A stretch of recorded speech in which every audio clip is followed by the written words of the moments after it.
Buenas, mi nombre es Félix Gallo, soy fellow de Servicio de Neuroradiología Intervencional de Alicante y el tema que vengo a presentaros es el Carotid Web, que es una entidad que creo que es fundamental conocerla porque está muy asociada a los ictus, especialmente en pacientes jóvenes y que no se le puede asociar ninguna causa, o sea, ictus criptogénicos.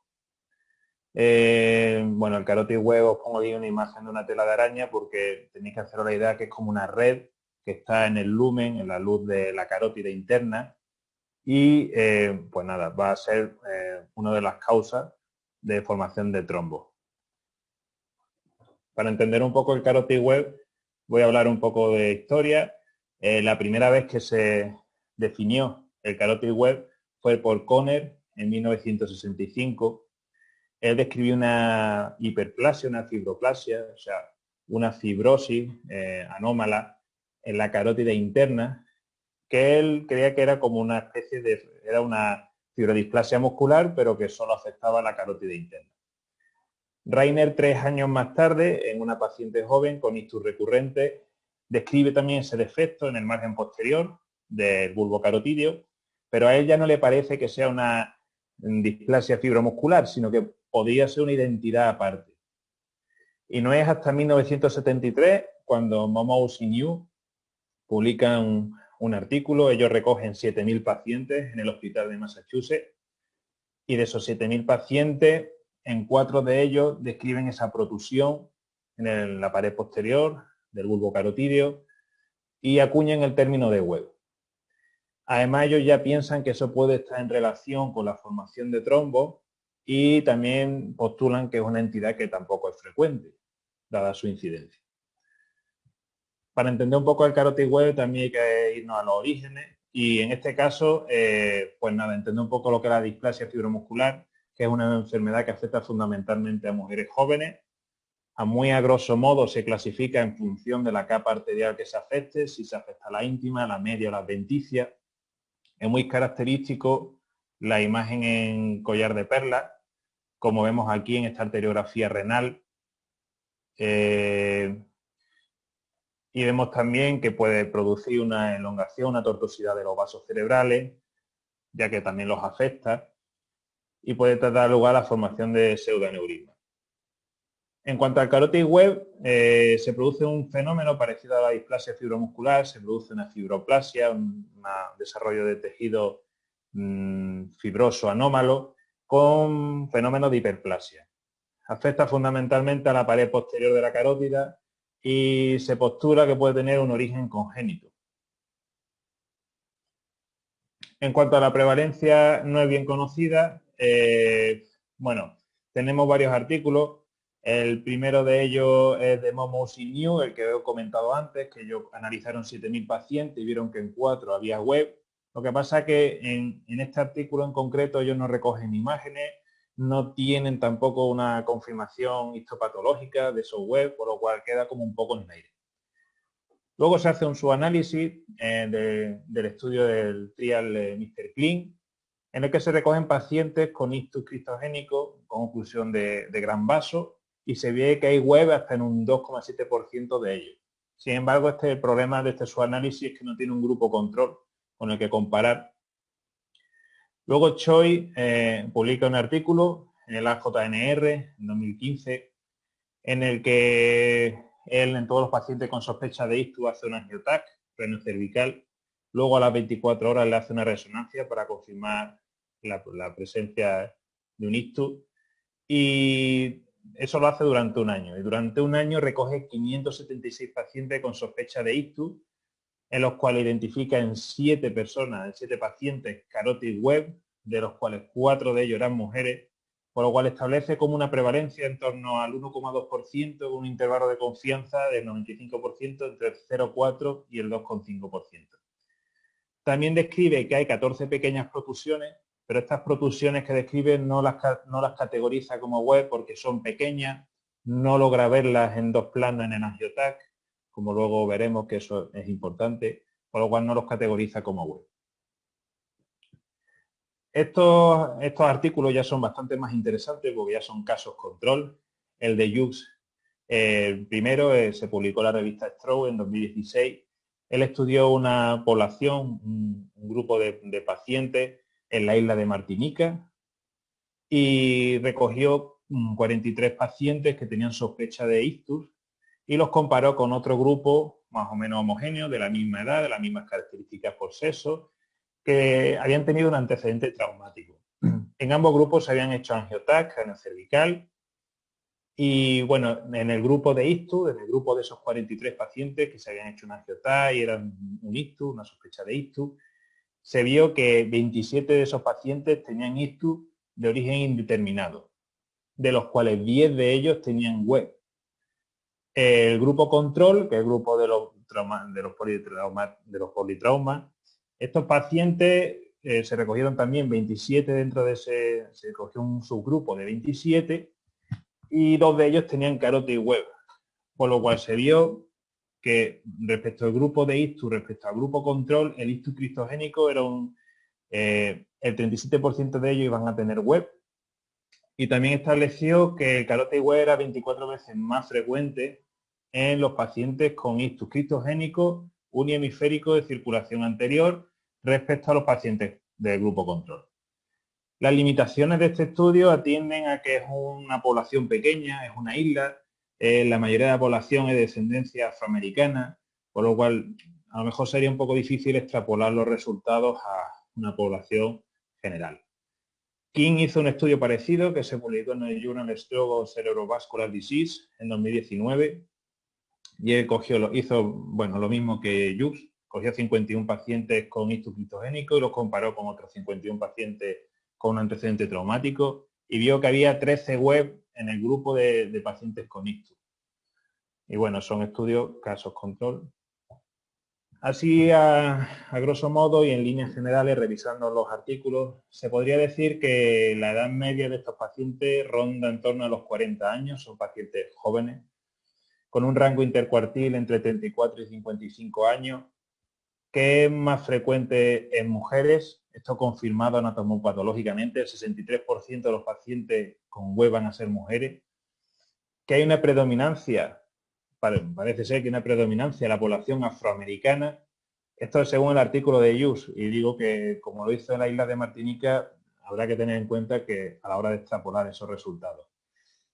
Pero lo más importante de todo, y creo que lo que hay más que resaltar, es que los web están relacionados con hasta una tercera parte de los ictus de origen cristogénico en pacientes jóvenes, y esto es bastante importante, y que es una causa, como luego veremos, recurrente de ictus. La fisiopatología, pues bueno, hay que entenderla también. La verdad es que las imágenes que tengo de este artículo son bastante llamativas. En cuanto a anatomopatológicamente, se ven focos de fibroplasia, como habíamos dicho. No se ve fenómenos de necrosis, no se ven núcleos de colesterol, lo cual nos orienta más a una placa de ateroma.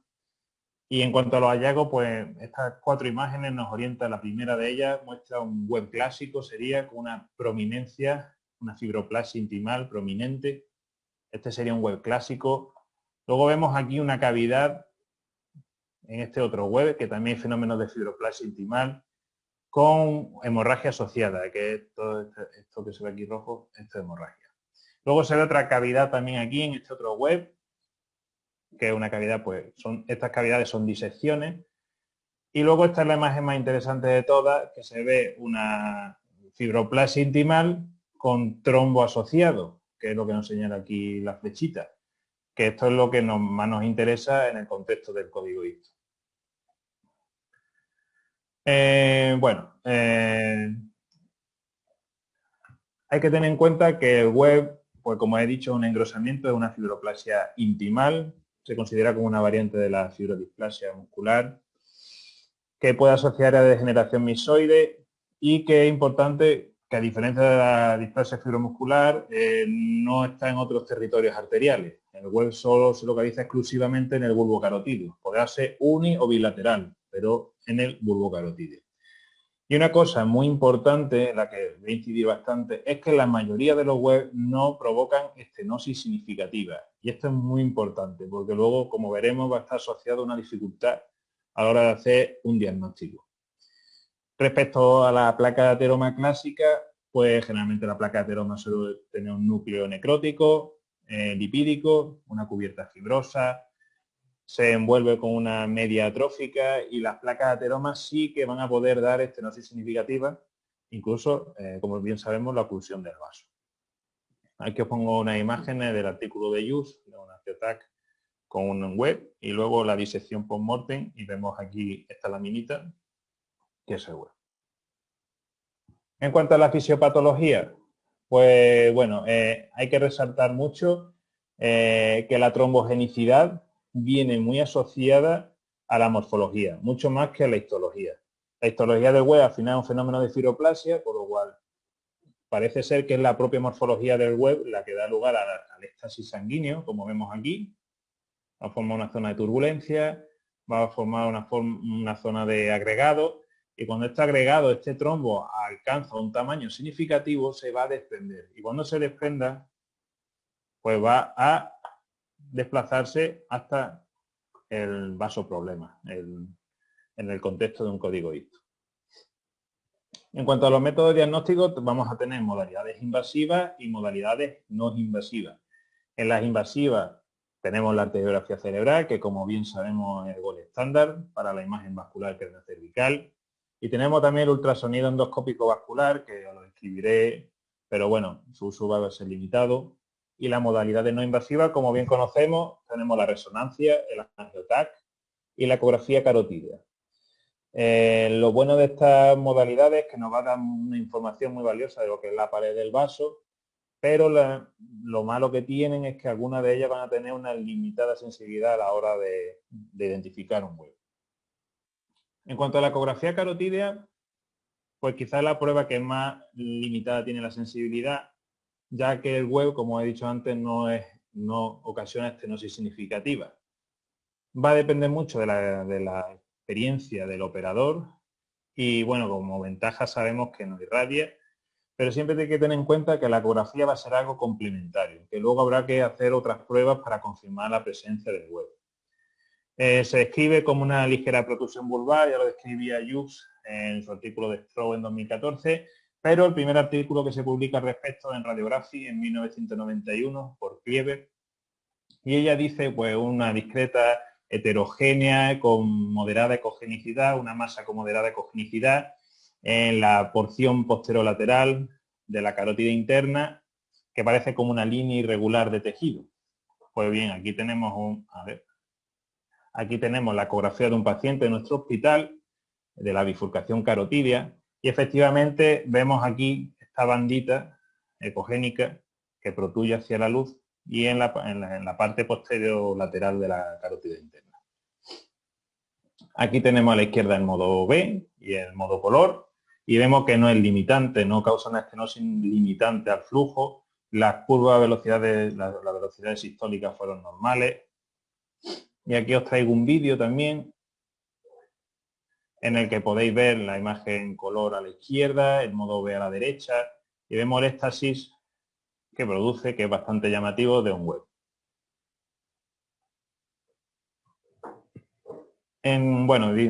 Siguiendo con la ecografía carotídea, hay que decir que tiene mucha sensibilidad, una sensibilidad muy limitada, y que hay un artículo que se publicó en la reunión de la Sociedad de Intervencionismo de Neurología Intervencionista, en la que se recogieron una serie de casos de forma retrospectiva.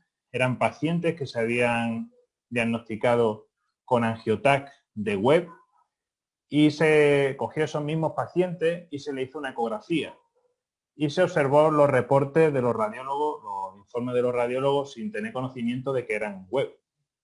Como curiosidad, de los 15 pacientes que se hizo un informe, 6 de ellos, los informes de ecografía fueron normales y 9 de los informes identificaron el Webb pero no lo documentaron como tal, dijeron que eran placas hiperecogénicas y ya está, y se quedó la historia. Por lo cual parece ser que la ecografía podría tener menor sensibilidad para el diagnóstico del carótid Webb si lo comparamos con el angiotac. Es verdad que es un estudio con una serie de casos, pero siempre es mejor tener un angiotac a la hora de documentar un Webb. Esto lo traigo, es un artículo de Nogueira, se ha publicado este año en el JNIS, en abril de 2020, y es la ecografía endovascular. En la ecografía endovascular se utiliza mucho la imagen cardíaca, lo usa mucho los hemodinamistas, para valorar el grado de estenosis del vaso, cómo es la placa, la composición de la placa de ateroma, y cuando pones un stent, pues para ver el grado de estenosis que tiene. Es una prueba bastante útil. Sin embargo, aquí Nogueira pues la aplica, es lo que hace que funcione la carótida común directamente, pasa un catéter guía, sube una microguía a través de la carótida interna y se va distal al bulbo. Y una vez que está distal al bulbo, sube el dispositivo de ultrasonido y en retirada desde la carótida interna va haciendo una grabación de todo lo que es la luz de la carótida interna hasta llegar a común. Él saca aquí unas imágenes, como podemos ver, son cortes axiales de angiotac comparados con la ecografía endovascular. Y vemos que bien que se identifica aquí la imagen del web. Aquí también vemos el dispositivo central y vemos la imagen ecogénica, vemos muy bien el web. Sin embargo, creo que esto tiene un uso limitado y que, bueno, que se va a quedar ahí, porque teniendo otras pruebas no invasivas y la angiografía. Luego tenemos el angiotac, que es una prueba de elección como método diagnóstico no invasivo. Para verlo bien hay que tener en cuenta que los planos coronales y laterales típicos que tenemos con el MPR muchas veces pueden pasar desapercibidos por la propia orientación que tiene la bifurcación carotidia. Son muy interesantes para valorar los web bien, coger planos sagitales, oblicuos, y así podremos ver bien, como nos marca, por ejemplo, la flechita. Este es un paciente de nuestro hospital también, se le hizo un angiotac. En el plano sagital oblicuo vemos ese defecto en la pared posterolateral. Lo vemos también en el axial, ese defecto en la luz. Y como veis, tenemos también la reconstrucción 3D con ese defecto en la luz, ¿vale? Es muy importante a la hora de valorar y de diagnosticar un web con angiotac que lo veamos al menos en dos planos, en el axial y en el sagital. Como bien sabemos, pues las ventajas que nos ofrece el angiotac es que nos da una información de toda la vascularización crenocervical completa, que el tiempo de adquisición respecto a otras pruebas es bastante corto, logra opacificar el bolsillo, es decir, la parte de estasis, del flujo que está por encima del web. Se pueden obtener proyecciones múltiples, además nos permite para hacer un diagnóstico diferencial con la placa de ateroma, y luego en el contexto de un ictus podemos ver trombo sobreañadido al web, que también es bastante interesante. En cuanto a problemas que tenemos con el angiotac es que la dinámica de flujo no la observamos, porque no la observamos como lo podemos ver con la angiografía. La composición de la lesión también es difícil verla y bueno, pues nada, que irradia y que hay que administrar contraste. Aquí tenemos más imágenes de un web. A ver si lo pongo por aquí. Otro paciente, como ahí vemos, y la reconstrucción 3D. La resonancia magnética. La resonancia magnética no hay mucho estudio al respecto. Se publicó uno en Neuroradiology en 2016. Y bueno, las secuencias que más nos va a interesar va a ser la secuencia TOF. El problema que tiene la secuencia TOF que es muy sensible a los artefactos y que cuando identifica un web pues tiende a sobreestimar la estenosis. En las secuencias potenciadas en T1, la secuencia de densidad protónica, se puede ver un aumento de intensidad donde se localiza el web. Y en los estudios con gadolíneo se puede ver ese pooling de contraste en el bolsillo.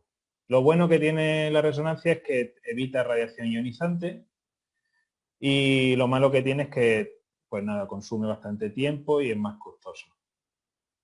Ahí que tenemos una imagen de un paciente de nuestro hospital y como bien nos señala la flechita roja, es el defecto endoluminal en el bulbo carotidio de un web.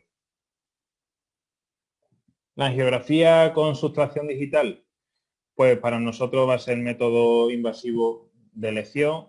Lo bueno que tiene la angiografía es que te da una información tanto en espacio donde se localiza el web como en tiempo de cómo remansa ese contraste. Se va a visualizar, como he dicho, pues el remanso de contraste en el bolsillo, como tenemos aquí en esta imagen, una angiografía de un paciente, y vemos cómo tras la inyección de carótida común vemos ese contraste remansando. Las proyecciones, pues el mismo problema que tenemos con el angiotal. La estándar posterior anterior y la estándar lateral, pues muchas veces no ven bien el web. Tenemos que hacer proyecciones oblicuas. Aparte tenemos la ventaja con la angiografía de que tenemos el 3D rotacional, que también nos puede dar mucha información de dónde se localiza el web. Obviamente hay que ser responsable con el uso de este método diagnóstico porque es invasivo y porque también la información que da se limita a la luz del vaso. A diferencia de la resonancia, que sí que nos puede dar información de la pared, de la estructura del web. Esto es un estudio que publicaron los japoneses este año de análisis computacional de dinámica de fluidos. Ellos cogen datos crudos de angiotype y de angiografía y con un software pues obtienen estas imágenes que, bueno, como modo de curiosidad, pues vemos cómo con las inyecciones de contraste se hace una zona de turbulencia del flujo en la zona del bulbo carotídeo. Vemos como también un enlentecimiento a la hora de la inyección. Y ellos también hacen una adquisición de imagen del estrés, de la fuerza de cizallamiento que sufre la carótida a dicho nivel. Y vemos que la fuerza de cizallamiento en la zona del web es máxima. Y sin embargo, justo superior a la misma, pues no, hay la zona de remanso. Y esto es lo que han postulado como origen de la formación del trombo, una zona de mucho estrés con una zona de remanso, de pooling de contraste, bueno, de contraste, de sangre, que es la que va a dar lugar a la formación del trombo. En cuanto a los diagnósticos diferenciales, pues bueno, bastante importante, hay que decir, la disección arterial, una entidad por la que hay que hacer diagnóstico diferencial, y la placa de ateroma. La disección arterial puede afectar a otros segmentos de la carótida interna, no va a ser tanto en bulbo, va a afectar más segmento medial, segmento distal. Pueden presentar bordes irregulares. Muchas veces cuando se produce la disección y queda el flapping en la zona de la luz falsa, puede haber un ensanchamiento anómalo, una zona de pseudoaneurisma. Y además el contexto va a ser distinto, generalmente pues en el contexto de un accidente de tráfico. En cuanto a las placas de ateroma, también son más irregulares que el web. La placa de ateroma tiene una tendencia a afectar más longitudinalmente a todo el eje carotídeo, desde común se distiende a bulbo, pero también afecta a segmentos más distales de la carótida interna. Se va a asociar a calcificaciones y generalmente vamos a estar en el contexto de pacientes con factores de riesgo cardiovascular y pacientes de mayor edad. Y esto es importante resaltarlo porque los web también tienen lugar en pacientes añosos. El problema es que se solapan las placas de ateroma con el web y su diagnóstico resulta mucho más difícil que en la gente joven. Aquí tenemos un caso de nuestro hospital que vemos ahí una resonancia, un angiotago, un corte axial, vemos un flapping. Podríamos pensar que es un web. Sin embargo, la localización, una vez que hacemos la arteriografía, no es típica en el bulbo carotídeo, sino que está más bien en el segmento medio de la carótida interna. Como bien os señala el círculo, aparte hay un ensanchamiento proximal, pues este paciente no tiene una imagen de localización típica de web y es una disección, ¿vale? Aquí tenemos otro paciente que nos viene por un código ictus, le hacemos una angiotar en un plano coronal y vemos esa oclusión proximal de la cerebral media. Y vemos aquí una imagen abajo, un defecto en la luz de la carótida interna. Es cierto que también más proximal, está próximo al bulbo, pero está en la pared medial, no está en la pared posterolateral. Aquí lo vemos en el plano axial, como señala la flecha. En este caso, este paciente era una placa de ateroma. Se le hizo una ecografía a este mismo paciente y se identifica la placa de ateroma en la imagen de la ecografía de la izquierda. Y aquí tenemos reconstrucciones, como bien podemos ver, pues donde vemos el defecto. Estas reconstrucciones fueron hechas con un 3D que hicimos en la sala en el arco vascular. Placa de ateroma, vale. ¿Qué retos tenemos en la identificación del carótido web? Pues el principal reto, el primero de ellos, es que raramente causan estenosis. y esto nos va a dificultar mucho a la hora de hacer el diagnóstico. Hay que también establecer un diagnóstico diferencial con las placas de ateroma, con la disección, como hemos visto, y con los trombos endoluminales. También su difícil identificación en los ultrasonidos, y muchas veces estos pacientes, pues en un contexto, en un hallazgo incidental, pues la primera prueba puede ser una ecografía, por lo cual pueden pasar desapercibidos. Aparte, los estudios cuando se realizan de forma urgente en nuestro hospital, en el contexto de un código ictus, parece que lo que más se tiende a buscar es la oclusión del gran vaso, o bien si la estenosis carotídea de abajo es significativa o no, si vemos placa de ateroma que ocluye de forma significativa la arteria, y muchas veces pues parece que nos podemos olvidar un poco de esta entidad que también existe. Y luego, cuando se realiza la angiografía, en muchos pacientes en las proyecciones coronales pueden pasar totalmente desapercibidos los web. En cuanto al tratamiento, tenemos dos modalidades, el manejo médico, el tratamiento médico y el tratamiento intervencionista. En el tratamiento médico tenemos la opción de la terapia antiagregante. En Estados Unidos se está haciendo mucho que en pacientes que se identifican estos web de forma incidental se ponen baja dosis de aspirina. Pacientes que tienen alto riesgo de sufrir una IT o un pequeño ictus, la AJA recomienda poner 3 semanas de doble antiagregación y luego pasar a monoterapia.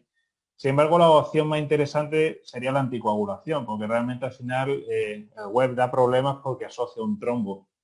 Y ese trombo disminuye su tamaño y se consigue disolver administrando anticoagulación. Entonces tenemos, bueno, estas tres opciones. Respecto al tratamiento médico, la recurrencia en las diferentes series de pacientes que han tenido ictus por web llega a ser ronda entre el 24 y hasta el 40% de los pacientes. Sin embargo, en pacientes que han tenido ictus de otra causa indeterminada, la recurrencia de ictus es del 5%. Aparte, un problema que hay con el tratamiento médico es que cuando nosotros hacemos un tratamiento médico en un paciente con ateromatosis, hay un efecto de remodeling, un efecto en el que la placa de ateroma se estabiliza. En cambio, el web al final es una fibroplasia y el tratamiento médico no cambia su estructura. Por otro lado, decir que el tratamiento intervencionista, que tenemos las dos modalidades, el stenting carotídeo y la endarterectomía, han presentado hasta ahora mismo 0 recurrencias en todos los pacientes que se han tratado. La endarterectomía, una de las modalidades de tratamiento invasivo, es un procedimiento de bajo riesgo porque la mayoría de los pacientes son pacientes jóvenes, por lo cual el riesgo quirúrgico generalmente es bajo. Permite la confirmación anatomopatológica del web y aparte evita la doble terapia antiagregante como consecuencia de cuando pones un stent.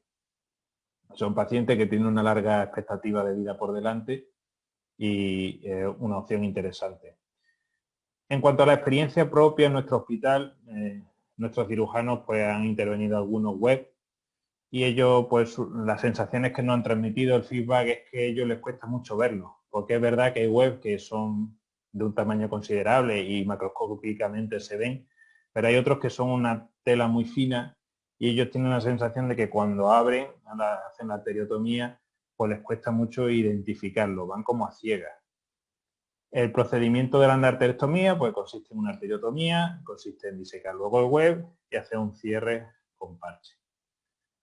Estas imágenes de una endarterectomía, tenemos una imagen de un TAC, identificamos aquí el web, aquí la imagen de la arteriotomía, la cabecita de la flecha no identifica aquí el web, aquí se ve mejor. Aquí cuando ya están con el proceso de disección del web, como se ve cómo tiran de él. Y aquí cómo queda la carótida una vez terminado el procedimiento. ¿Cuál es el tratamiento que hacemos nosotros? Nosotros hacemos el stenting carotídeo. Está especialmente indicado en bifurcaciones altas porque entonces al cirujano le cuesta mucho el abordaje. También especialmente indicado en pacientes que han sufrido radioterapia, que han tenido radioterapia en el cuello, que han tenido una cirugía previa. Pacientes añosos con elevado riesgo quirúrgico. Y bueno, otra ventaja que describen es que se puede hacer a la vez que la trombectomía mecánica. Nosotros en nuestros casos, la verdad que no lo hemos hecho. Preferimos tratar primero el ictus y una vez que ha pasado un tiempo prudencial, se hace de forma programada, se hace el stenting. El problema del stenting es que no puedes confirmar anatomopatológicamente que haya un web, y la doble agregación que dejas como mínimo después del stent, que el mínimo son 30 días, y en fin. Y luego, pues nada, es muy recomendable siempre utilizar protección distal. Aquí tenemos un carotid wall stent en la imagen de arriba, y en la imagen de abajo tenemos un filtro, que es lo que solemos poner. ¿Por qué? Porque cuando ponemos el stent y al trastear, digamos, el web, hay el riesgo de que se desprenda un trombo. Entonces, esa es la razón por la que usaremos filtro. Aquí tenemos dos imágenes del mismo paciente, de una arteriografía en nuestro hospital. En la imagen de la izquierda vemos tras la inyección de contraste un éxtasis de contraste ahí, y tras la implantación del stent vemos como ese éxtasis de contraste ya no sucede, ¿vale? Es lo que se busca con el stenting en estos pacientes. Esto lo hicimos con el software de nuestro hospital, hicimos una inyección desde la carótida común y identificamos, hay un enlentecimiento. Si lo comparamos con la gráfica de la derecha, vemos que hay un enlentecimiento casi de 2 segundos respecto al flujo normal carotídeo. Sin embargo, a la hora cuando se pone el stent, ese enlentecimiento desaparece. Revisando las diferentes series de Just, Choi, Hausen, Sahedi y Ames, la verdad que ninguno de los que hace tratamiento intervencionista tiene recurrencia. Las recurrencias son del 0. Hay algunos que hacen de arterectomía. En el caso de Hausen realiza solo stenting, 16 stenting, y no tienen ninguna recurrencia. En cambio, Jus, en su estudio, hay pacientes a los que hace terapia antiagregante y la recurrencia en ellos es de hasta del 30% de los pacientes.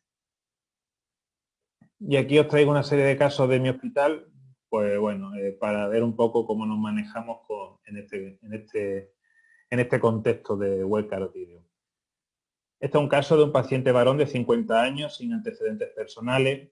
Debuta en marzo de 2018 con un ictus en la cerebral media izquierda, como nos marca la flechita.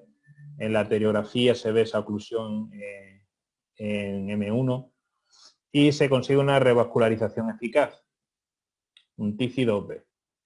Se hace una resonancia magnética, se ve un pequeño foco hiperintenso a nivel frontal, pues por ese pequeño impactito distal. Se hace una ecografía de la carótida, velocidades pico normales, sin evidencias de estenosis.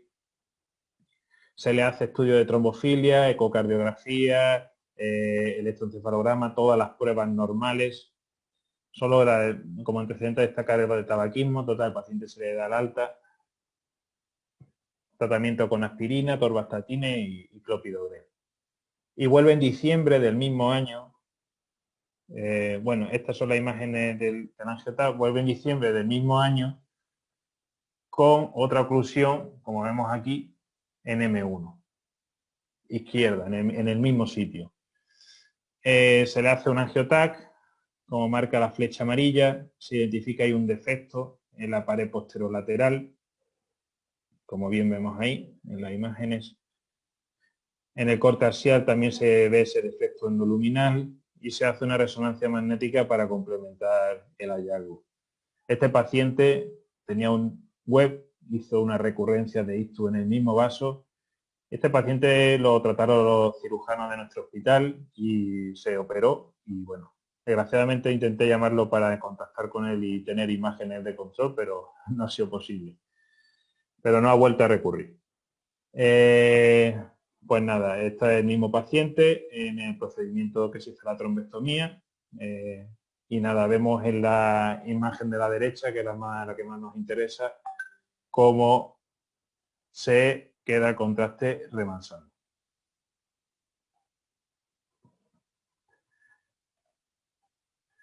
Este caso es un caso que nos vino recientemente, nos vino este año. Es una mujer de 53 años que debuta con una oclusión en el segmento M1 de la cerebral media derecha y un aneurisma, que además hay gente que tiene mala suerte, en el otro lado incidental. Se hace la trombectomía mecánica, se consigue una recanalización del vaso y en el angioTAC se identifica ahí un pequeño defectito muy sutil, pero cuando hacemos la arteriografía, hacemos la inyección desde la carótida común, se objetiva un remanso de contraste a dicho nivel. Esto fue en junio de 2020, la mujer no tenía antecedentes ni factores de riesgo cardiovascular, sin antecedentes de interés. La imagen es de la izquierda, es la misma paciente, con el web, con la zona de éxtasis, y la imagen de la derecha es la paciente con el tratamiento con el stent. Ya vemos que no hay remanso de ningún tipo.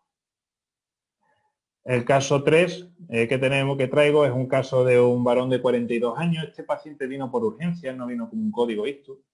Se hizo un TAC de urgencia y se vieron esas lesiones agudas, esas lesiones establecidas, de isquemia establecida, pacientes sin antecedentes de interés. Y bueno, el paciente ingresa a la unidad de ICTU, se le hace una ecografía y se identifica esa imagen que vemos ahí, que es un hueco carotídeo. Se le hace una resonancia al día siguiente en la que se identifican, pues nada, sorpresa, tiene un huevo, ¿vale? Se ve ahí, si dejamos correr un poquito la serie, en la inyección desde carótida común vemos cómo se identifica la forma del huevo y se identifica cómo el contraste remansa, ¿vale? Este paciente fue dado de alta con un NIS de 1, increíble, pues, en fin, el hemisferio derecho está sobrevalorado, una leve paresia facial y el paciente lo citamos, lo programa de forma programada una vez que ya pasó un tiempo y lo programamos. La intervención fue con un carotid wall stent de 730 y un filtro FilterWire. Aquí tenemos la misma imagen del paciente de web que os he puesto antes y aquí las imágenes pre y post tratamiento. En el previo se ve ese remanso de contraste ahí, como nos indica la flechita. Y una vez puesto el stent, vemos cómo, curiosamente, el web ha quedado atrapado entre la pared del stent y la pared arterial. Y aunque veáis ese que queda contraste ahí remansado, está fuera de la luz arterial, ¿vale? Como se puede ver ahí. Vale. El paciente se fue de alta con doble antiagregación, con aspirina y clopidogrel y está en seguimiento por neurología. Aquí tenemos la misma imagen del paciente, pero de toda la vascularización craneocervical.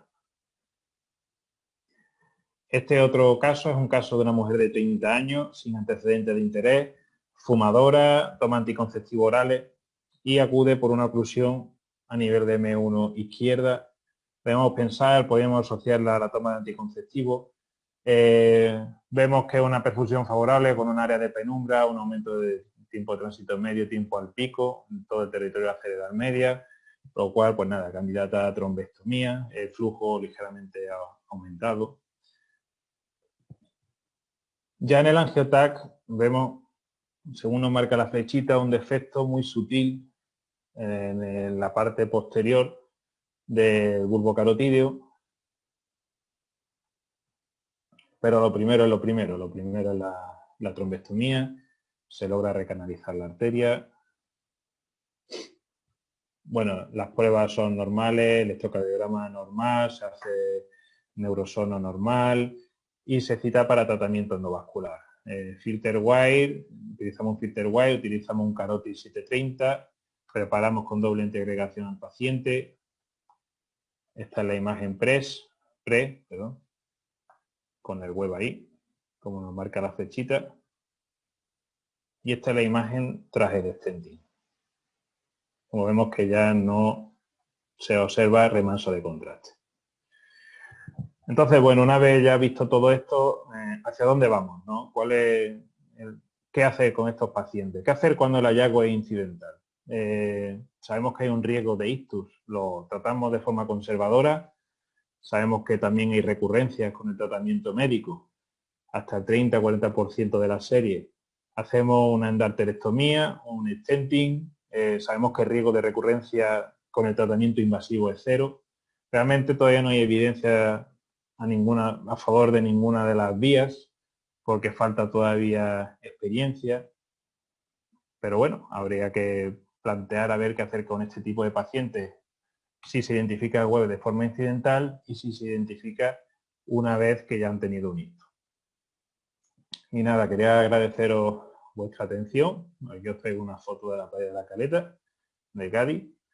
Y nada, muchas gracias y pues nada, hasta la próxima.